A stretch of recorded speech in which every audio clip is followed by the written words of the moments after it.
Welcome to another edition of Would You Guess?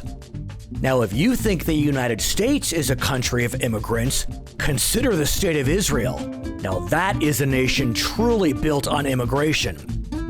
So since Israel's independence in 1948, over 3 million have made Aliyah, which means immigrating to Israel.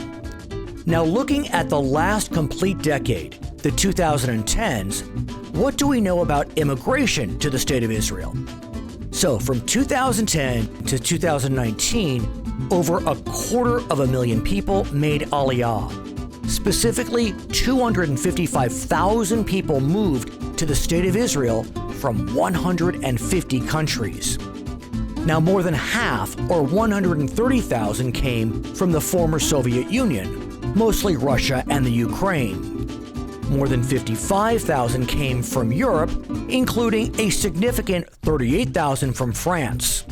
In fact, France's 38,000 immigrants to Israel in the 2010s even topped America's, who saw 32,000 move to Israel from the United States. 13,420 made Aliyah from Latin America, with Brazil sending 4,320 and 3,150 Argentinians immigrated to Israel. But would you guess that 10,500 Ethiopians made Aliyah in the last decade?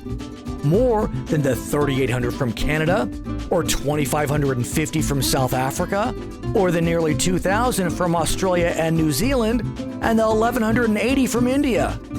And interestingly enough, more than 60% of the immigrants to Israel were under 45 years old. Well, that's all for this edition of Would You Guess?